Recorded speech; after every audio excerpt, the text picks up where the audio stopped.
Muy buenas tardes, les saluda Mario Hernández Sandoval. Bienvenidos a este programa que transmitimos desde los estudios de Pulso Sur en Chetumal, capital del estado de Quintana Roo. Y nuevamente está con nosotros el escritor y editor Yesid Contreras, autor de la novela La Ruleta del Plagio.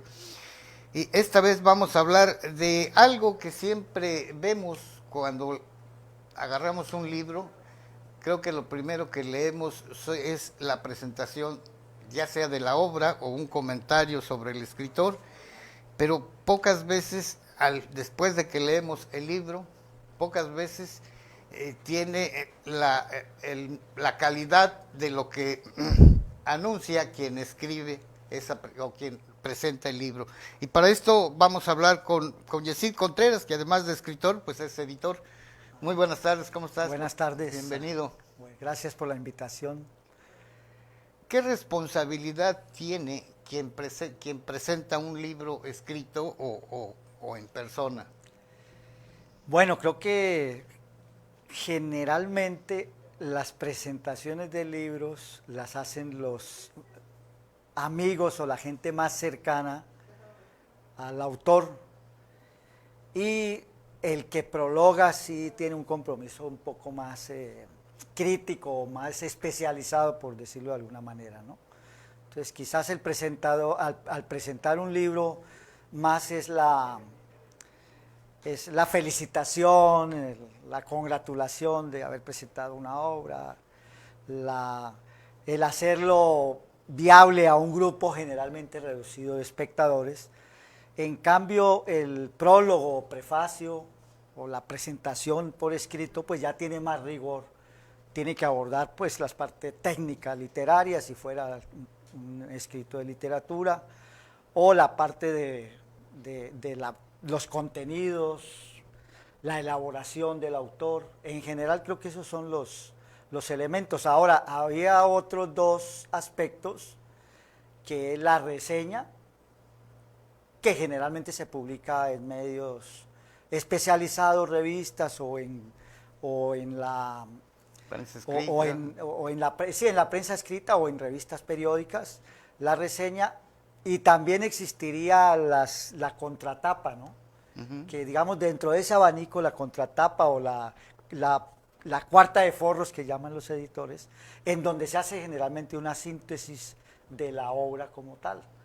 Pero bueno, la presentación creo yo que en vivo exige una buena responsabilidad con el colega que escribió el libro y con el auditorio eventualmente, que generalmente es disímil, ¿no? Es variado, puede ser amigos, pueden ser compañeros académicos del medio donde se mueva el autor, periodistas obviamente, y gente común y corriente, lectores pues comunes y corrientes. ¿Cuáles son, ya que hablaste de esto, qué motivaciones tiene alguien que presenta un libro escrito en la cuarta de forros? Bueno, yo creo que la primera obligación es leer la obra, ¿no? Con una visión crítica y con agudeza para detectar elementos de contenido técnico, de calidad o falta de calidad, etcétera. Sucede y se da cuenta el público, por heterogéneo que sea en las presentaciones, que el presentador, si no leyó el libro, cae ante el auditorio. Por muy hábil que hay gente muy hábil, ¿no? Obviamente, sobre todo maestros, gente de la academia tiene mucha habilidad y ya mucho callo en presentar libros en esas actividades.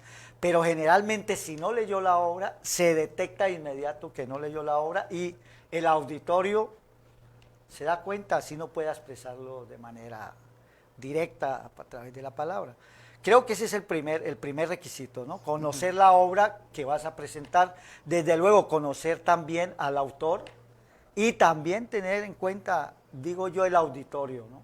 No puedes hablar en un sentido muy elevado, sobre todo en libros técnicos o especializados, porque pues se aburre el auditorio. Uh-huh. Con la literatura hay más juego porque es como invitar a la lectura y la presentación, precisamente es el nombre. Pero en general sí debe ser rigurosa la lectura por parte del presentador. es necesario. Cuando uno entra a una librería y agarra físicamente un tomo, cuando no conoce el autor, o hay veces ya conociéndola, lo primero que después del título es ir a la cuarta de forros y ver qué hablan. Y muchas veces uno como lector, si se anima a comprar ese libro y lo lee, resulta de que es un fraude, que no es lo que decía el presentador. En algunos otros casos sí equivale, ¿no? Dices, bueno, claro, sí, tenía razón, los elogios sí los merecen. En otros casos, la obra dices, no, pues el presentador se quedó corto, es una obra monumental. Pero en muchos casos, insisto, el contenido del libro que está ahí presentado no corresponde a ese elogio. Sí, claro, lo que pasa es que esa cuarta de forros, como esa presentación, tanto de la obra como del autor, si es que lo necesitare, si no es conocido, no la hace necesariamente un crítico o un especialista en literatura o en el tema del libro. A veces la hacen publicistas que necesitan promocionar el libro ante los ojos de ese lector que toma una librería y dice, a ver, voy a ver la contraportada, a ver qué dice, ¿no? Creo que por ahí es que va la deficiencia en cuanto a que meten a uno gato por liebre.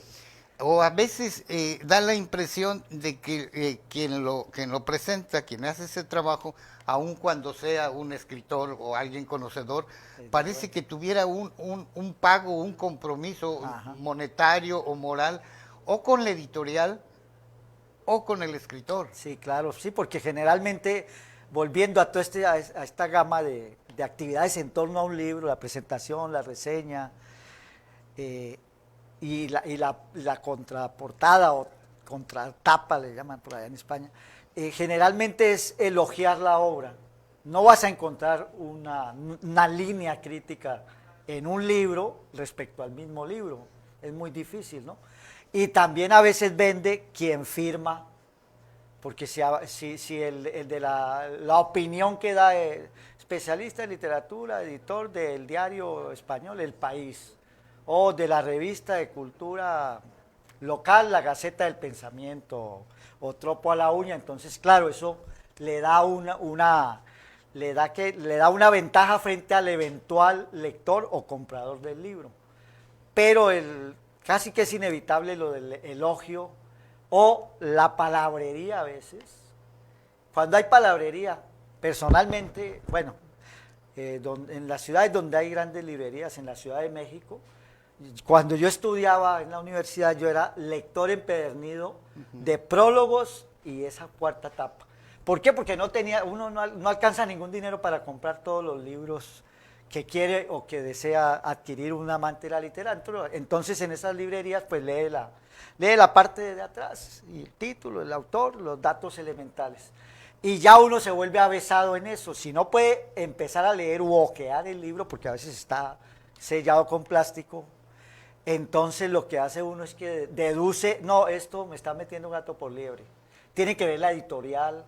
A veces las grandes editoriales recurren a la mañosa mercadotecnia para meter al lector a meter el libro en el bolsillo de un lector, o sea, venderle un libro, no para que el lector asuma el riesgo de leer un libro tal. Y entonces las grandes editoriales, las independientes, que hay muchas ahora y muy buenas en México y en otros puntos de América Latina, hay muy buenos editores que cuidan, por ejemplo, la elaboración de la portada. Es la cara de un libro, sí, es la portada, la imagen que presente, cualquiera que sea, el título y el nombre del autor. El nombre del autor, si es NN, bueno, el título tiene que atraer y cómo presentan el producto que es un libro finalmente, ¿no? Todos esos elementos creo que juegan en este acercamiento a la idea, pero desde luego la parte escrita sobre el libro, la primera que uno ve si está sellado es la contratapa o la cuarta de forros que llaman, ahí debería ser, como tú dices, franco, lo que contiene el libro y no solo limitarse al elogio, a la palabrería, etc. Igual me hiciste acordar ahora de los fallos cuando se hacen públicos los fallos de los jurados de los premios literarios. Pues siempre, si gana alguien, tiene que haber elogio. Elogio técnico, ¿no? Elogio de la elaboración del texto, etcétera. Pero ya sabemos que se las gastan los organizadores de muchos concursos, en que hay favoritismos, en que hay predilecciones, en que hay la mercadotecnia en los grandes premios literarios, existe y se da el premio por la calidad de la obra, pero también por la mercadotecnia. No es lo mismo Juanito, su primera novela, que la señora tal, que ha ganado 3 premios y que lleva 20 títulos y que es la gran periodista, etcétera, o el gran periodista. Entonces, claro que hay una diferencia, ¿no? Cuando uno agarra un libro y lee los forros, y donde hay palabras elogiosas para la obra, o para el escritor, o para ambos, y se anima y compra el libro, y uno lo lee y resulta de que no tiene la calidad de la presentación, prometían, uno claro. como lector se siente engañado, se siente robado. Claro, sí, porque es un producto que te lo vendieron, pero que realmente no reúne los requisitos de calidad, ¿no? Que exige. También hay otra cosa, es que hay lectores medios, por decirlo así, y hay lectores exigentes. Digamos, la gente que está yo hablo más de la literatura, ¿no? Sin meterme en otros temas de libros especializados, pero la gente que está en el medio de la literatura, que escribe, que produce, que es crítica literaria o que está en la academia, tiene un nivel de exigencia y tiene más elementos, obviamente, para tratar un libro, ¿no? Porque, por ejemplo, si hacemos una pregunta a los espectadores de este programa, te aseguro que el 90% han oído hablar o han leído a Paulo Coelho. Pero si les hablamos de pronto de un escritor como mexicano, como Juan Villoro, a lo mejor Juan Villoro no les suena. Y para mí vale muchísimo más Juan Villoro que el... Claro, y no porque sea mexicano, no. sino porque hay productores, hay escritores, hacedores o constructores de bestseller. ¿Sí? Y yo creo que Coelho es el ejemplo. Es un concepto elegante para vender basura. Exactamente, y bueno, con todo respeto ahí para nuestros espectadores, creo que Paulo Coelho está mucho en ello, además plagiario, ha plagiado cuentos de Borges, cuentos de la literatura de leyendas universal, egipcias, hindúes. Sí, lo retoma, lo reelabora, y el gran aparato publicitario hace que se vendan en ediciones muy bonitas, generalmente bien hechas, pero es un producto pero como ese hay muchos. Claro, sí, yo pongo como ejemplo ese, ¿no? Porque es el que más conocemos. Te aseguro que el 90% de los que no, y ya viendo. Alguien que hay quienes tienen todos sus libros y uno les dice que esos libros no valen la pena, que no es literatura, ¿no? Es un hot dog o un taquito, ¿no? Un taco, un sándwich. Se molestan. Sí, claro. Pero creo que aquí lo que está en juego es el soporte que tienen o que no tienen lecturas atrás para juzgar la calidad de un escritor o de sus obras, ¿no? Sí, claro, obviamente. Sí, es que el problema de la lectura como hábito y como costumbre, desafortunadamente, se ha convertido en un problema de educación en nuestros países, a pesar de que tenemos una industria editorial en México, en América Latina, hay varios puntos. Pienso yo en el Fondo de Cultura Económica, que produce muchos libros y que ahora está en una reingeniería, pero el problema del hábito de la lectura está falto de fomento, y eso produce malos lectores y pésimos consumidores de buenos libros, o muy compradores en la supermercado. Pues ¿qué ves? Las revistas y de pronto Coelho, unos 2 o 3 libritos infantiles, y pare de contar. Entonces pues uno está de compras en el súper y echa, para mi niño le voy a llevar ahí el Pinocho, la última versión dibujada. Regresemos al ejemplo que presenté, de compramos un libro por alguien que elogia la obra y al autor, y que uno lo lee y resulta que no es cierto. Si uno empieza a reflexionar, le hacen daño al lector. Sí, lo que engañan. es un embuste. Claro, lo engañan. O sea, le hacen daño a la literatura, le hacen daño al libro, le hacen daño al arte en general. O sea, son muchos, uno tras Claro. otro, los daños. Claro. Sí, por supuesto, yo retomo la idea de que quien tiene hábito por leer no le meten fácilmente gato por liebre. Si la gente está acostumbrada a leer de manera más o menos frecuente, es que el promedio de consumo de libros de México creo que es por habitante es como 1 por año y no llegamos ni al 1, entonces es gravísimo porque eso repercute en cómo accedemos a los libros, la población en general. Y las ediciones, si en un país como el nuestro, de tantos millones de habitantes, más de 100, 120, una tirada de un libro, si sube a 3.000 es muchísimo, realmente 3.000 ejemplares, que no van a llegar a 3.000 lectores, desafortunadamente, sí. Se venderán 500 y si al caso. Entonces imagínate la gotica de agua que hay en este mar de desidia frente a la lectura, ¿no? Entonces yo creo que va conjunto todo. Tenemos que, formando lectores, podemos formar buenos lectores que sepan diferenciar productos de calidad o interesantes frente a otros. Desafortunadamente, todo es la mercadotecnia, todo está, lo de los bestsellers, el concepto en sí es ese, es el más vendido, es un concepto ni siquiera es de nuestra cultura, es más anglosajón, el concepto, la palabra y la idea. Y la aplicación en este mundo en que todo se debe vender, porque si no, lo que no se vende en masa, pues no vale y no sirve y a la basura. Con los libros desafortunadamente sucede. La otra vez, hablando de música, leía un comentario de una dama que decía, no gracias a, y aludía a grupos de rock de los 60, 70, no sé, Cream o Jimi Hendrix, guitarristas, aludía a ese tipo de gente. Gracias a ellos hoy no puedo, me lastima el gusto musical cuando me ponen rap, ¿no? Claro, por ejemplo. Sí, y lo mismo pasa con las buenas lecturas. Exactamente, sí, claro.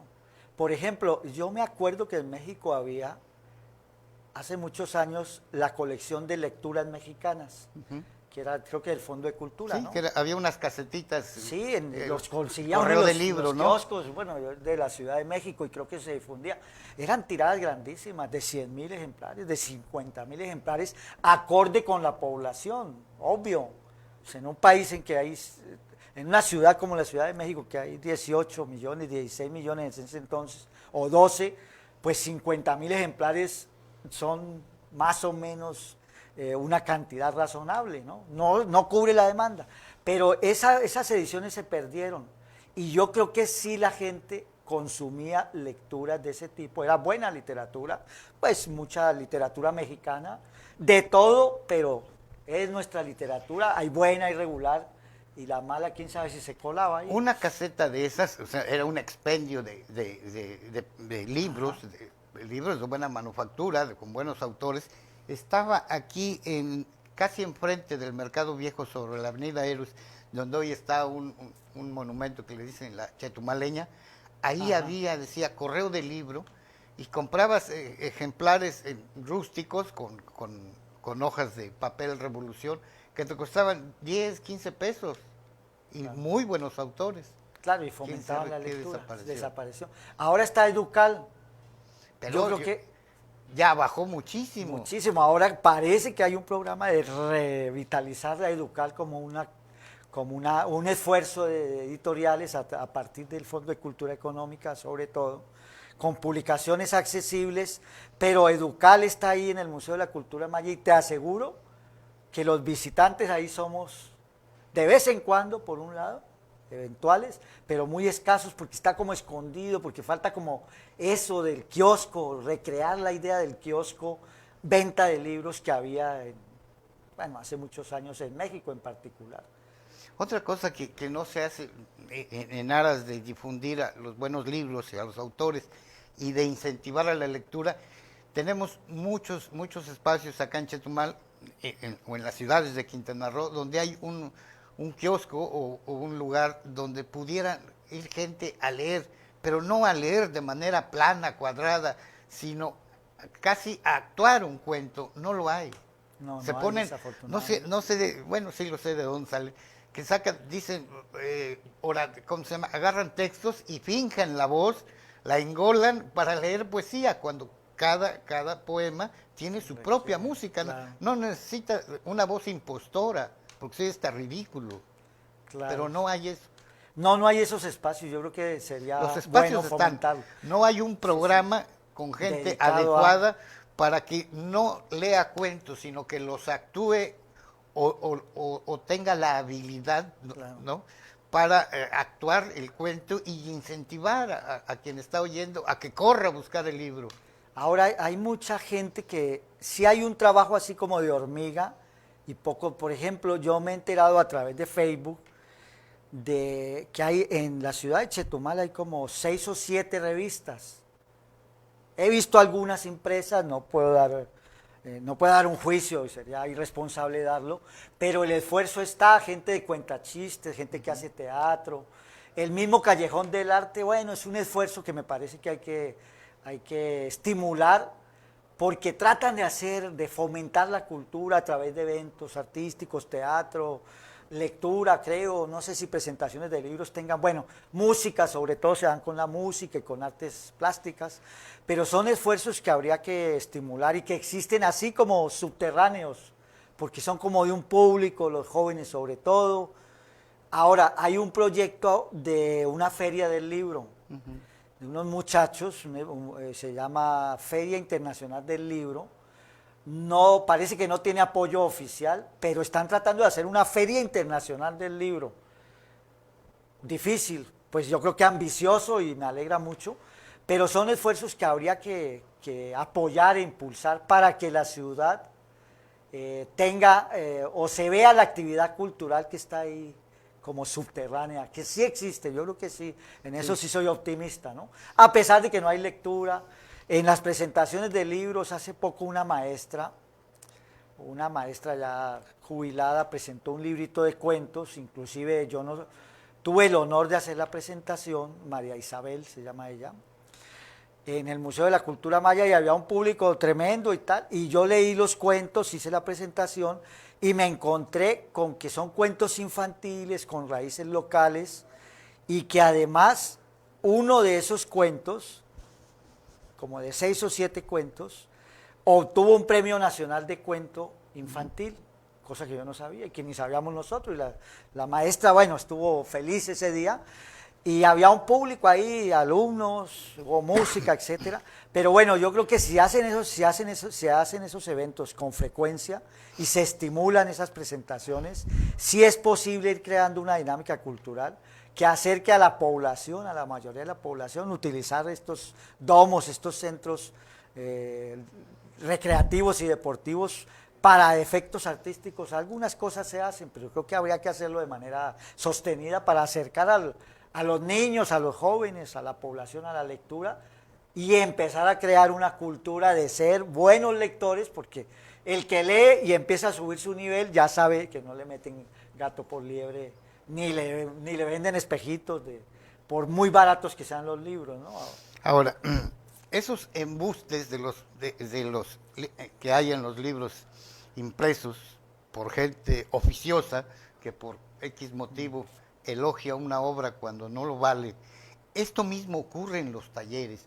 Vemos que X taller, ¿no?, ya sea gubernamental o independiente, X taller, presentan, o sea, autorizan, el coordinador del taller o el director o lo que sea, empiezan a publicar cosas que tampoco valen la pena, y entonces digo, ¿qué no se dan cuenta el daño que le hacen al escritor, hombre o mujer, y a los lectores? ¿Por qué lo hacen? Claro, sí, desafortunadamente hay casos de todo, ¿no?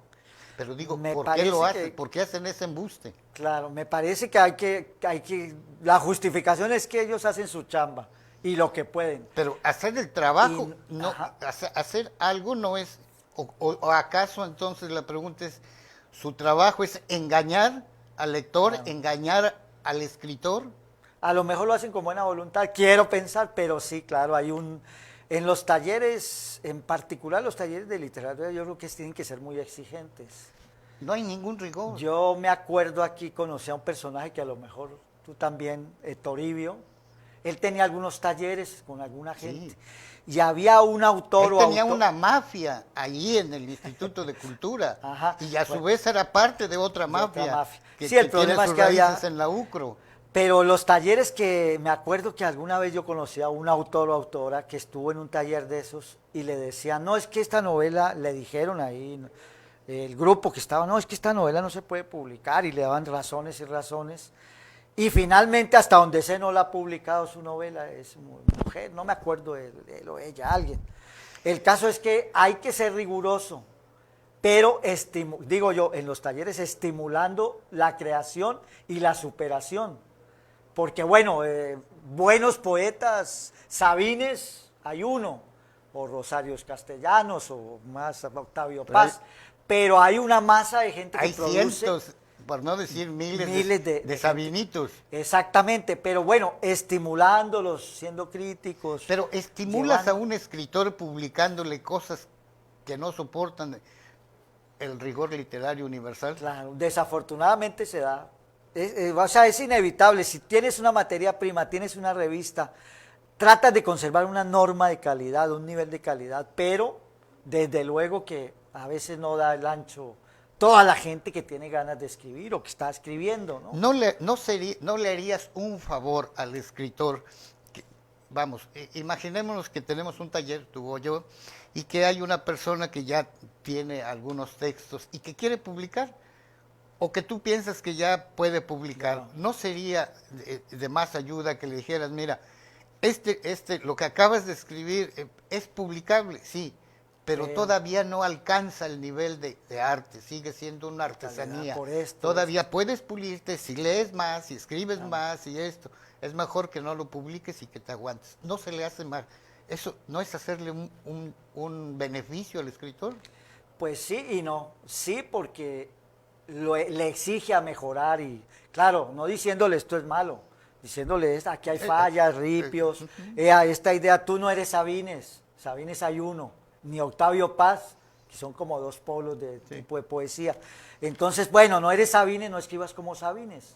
Inspírate, conoce algunos poemas memorables, porque Sabines también tenía lunares y pecas, sí, no todo es bueno, pero algunos poemas son rescatables, son elogiables, son muy buenos. Inspírate en esos, pero tú no vas a reproducir a Sabines. Sabines O sea, hay uno. espérate Exacto. a que encuentres tu tu voz, palabra, tu que sea voz. único, y entonces publica. Claro. Sí, por ejemplo. Pero eso no te lo dicen. No lo Casi dicen. siempre te utilizan con fines políticos o con fines O con no el objetivo perversos, de lo cumplir. de que digan, estoy produciendo escritores, miren, vean, aunque no valga como la nada, panadería. aunque los estés dañando. Claro. Sí, es No hay difícil, honestidad. este tema es difícil por eso, ¿no? Porque el escritor o la gente que se asume a escribir generalmente quiere que lo lea más allá de su núcleo familiar o de su novia o de su esposa o de sus amigos, y entonces la única manera es en las publicaciones, la única forma. Las publicaciones, bien sea periódicas o un poemita en un periódico o en una revista, o en un libro como tal, o en una plaquette, que es una compilación pequeña de poesía. Entonces, están las dos cosas, hay que ponerlas como en sano equilibrio, pero desde luego, la gente que nos dedicamos a publicar en el mundo editorial tenemos que ser exigentes. Yo rescato mucho la labor que hacen esas editoriales independientes que son de provincia, inclusive ahí en Oaxaca como dos de las más conocidas, no voy a decir los nombres, y otras editoriales por ahí pequeñas que trabajan, publican y que tienen que ser exigentes porque sí parten del hecho de generar un producto de calidad para competir con las grandes cadenas de librerías, de editoriales. Sobre todo por ejemplo, el género de cuento. El género de cuento es subestimado, a pesar de que los grandes autores y escritores necesariamente tienen que haber escrito cuentos para llegar a las obras magnas de la novela, necesariamente. Pero no hay editoriales especializadas en cuentos, creo que hay solo una en México, que solo cuento publica, y eso es un poco conocida, pero no publican cuento. Con la poesía ni se diga, porque esa no se vende. Ese pan caliente no se vende, ni caliente. Bueno, Etcétera. este mismo engaño que hay en algunas presentaciones de libros escritos o a veces de manera verbal, este mismo embuste que existe en algunos talleres donde le publican trabajos que les hace falta todavía pulir, trabajar, esto mismo ocurre con algunas instituciones que editan libros.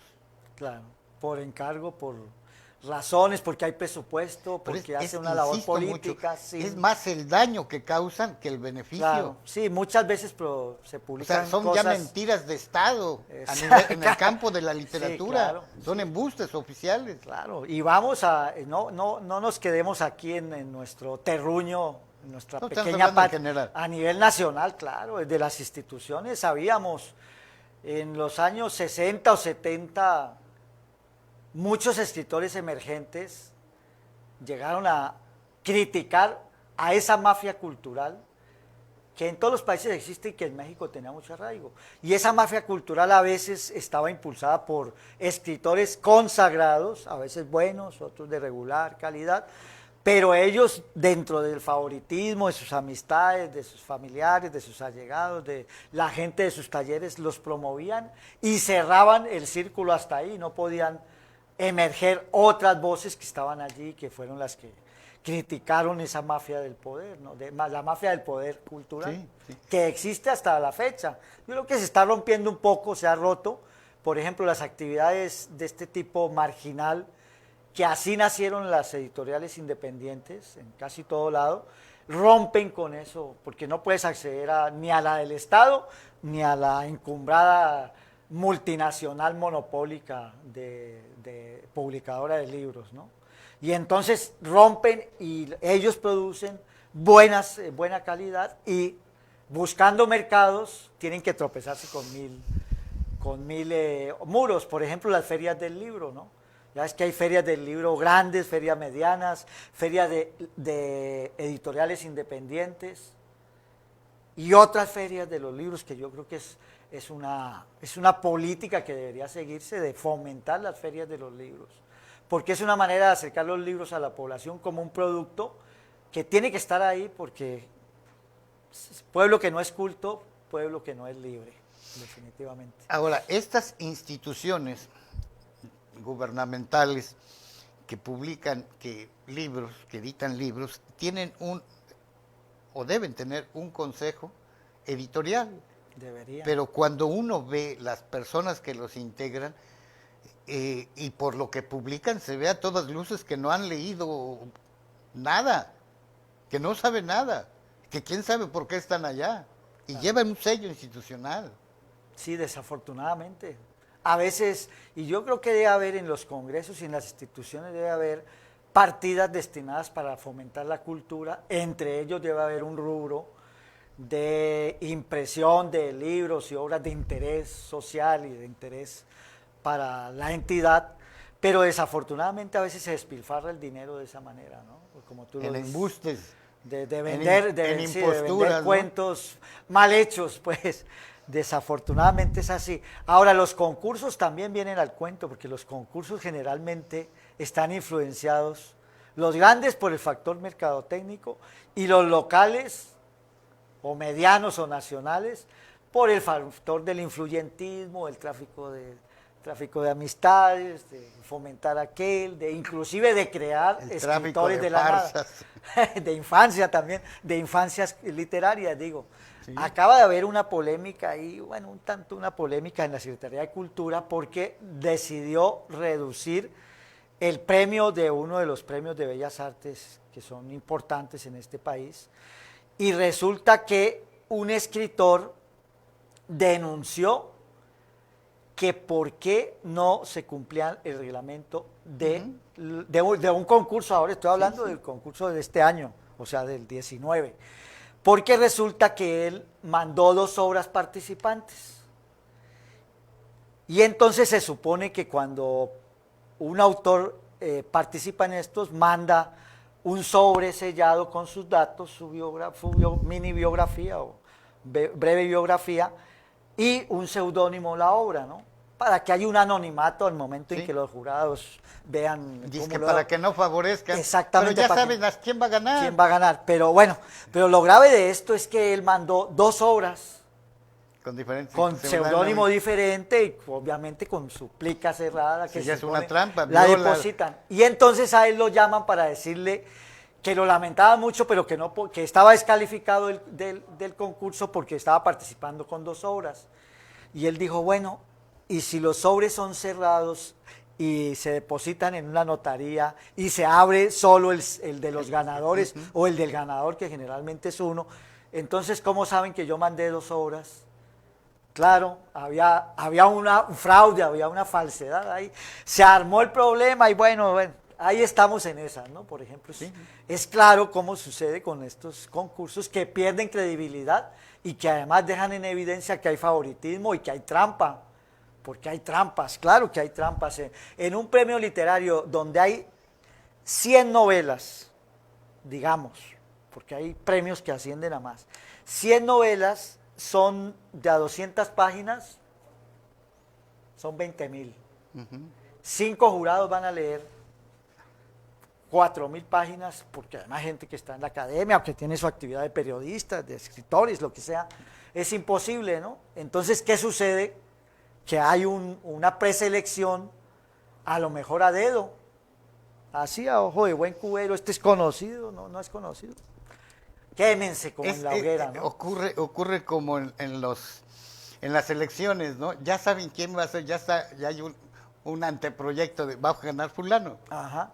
Claro, ahí está más o menos condensado. Eso sucedió, bueno, hace poco y dejó muy mal a la Secretaría de Cultura. En esta nueva época debería también moralizarse los concursos literarios, pues para bien de las letras nacionales, de los que escribimos, de los que nos dedicamos a la literatura como tal, ¿no? Porque ya uno dice, no, pues ¿para qué lo mando si no tengo amigos en la editorial o en la secretaría, entonces difícilmente voy a ganar? Sí. Eso piensa cualquier escritor que se precie y que sepa el dato, ¿no?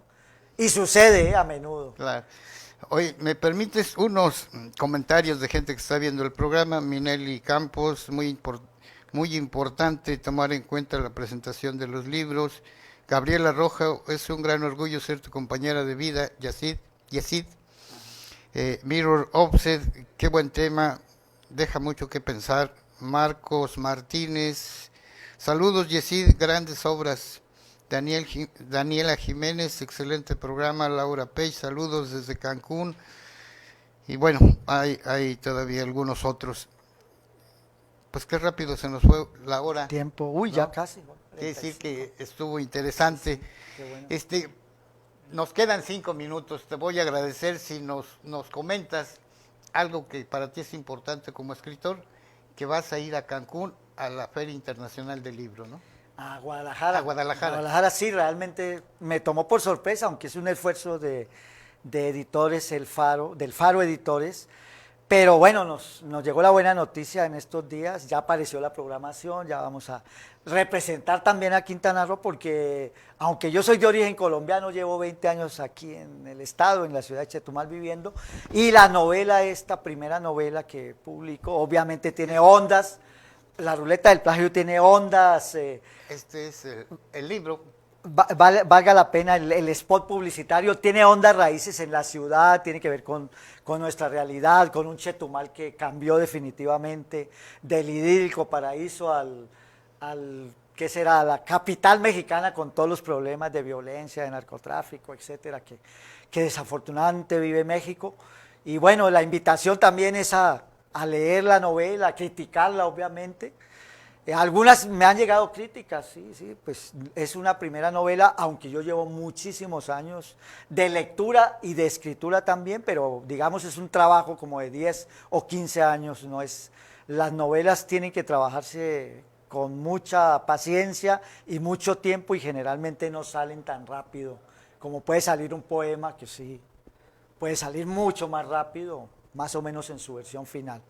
Y esa es la invitación a la Feria de Guadalajara, pero además también no desaprovecho la oportunidad de mencionar que los compañeros universitarios de la UCRO han aceptado la presentación de esta novela en las jornadas de humanidades de la frontera México-Belice que se van a realizar creo que en agosto, porque esta novela, creo yo, hace parte pues de una producción cultural que tiene que ver con nuestra ciudad, que rescata elementos, no solo la parte de la violencia, la ludopatía, sino también la parte cultural, la comida, nuestro paisaje urbano, que a veces como vivimos aquí no lo valoramos lo suficiente. Yo trato de meter todos esos elementos en esta novela, algunos, no todos, algunos elementos de la gastronomía, por ejemplo, de la belleza del bulevar, de la belleza de la bahía, de los problemas de la ludopatía de muchos de los habitantes de la ciudad. Bueno, más o menos es el cúmulo de vivencias y de recreación y de fabulación, de imaginación respecto a una ciudad que se nos cambió y que se está modernizando a la brava y a la mala, ¿no? Desafortunadamente, aunque hay cosas positivas, también la parte negativa de la violencia, de estos problemas sociales que no son solo de la ciudad, sino de todo el país. Bien, pues muchísimas gracias. Créame que no se podría pasar todavía más tiempo con Yesid Contreras platicando de literatura y de todo lo que tiene que ver con libros y otras cosas. Muchísimas gracias por estar aquí. Gracias al equipo de producción, a Pulso Sur, al director general Ramón Aguilar Fernández. Muchísimas gracias y me despido también anunciándoles que en el próximo programa va a estar un escritor, sobre todo de temas políticos, Ángel Cabañas Basulto. Lo esperamos en la próxima emisión de este programa desde Pulso Sur en Chetumal, capital del estado de Quintana Roo. Hasta luego.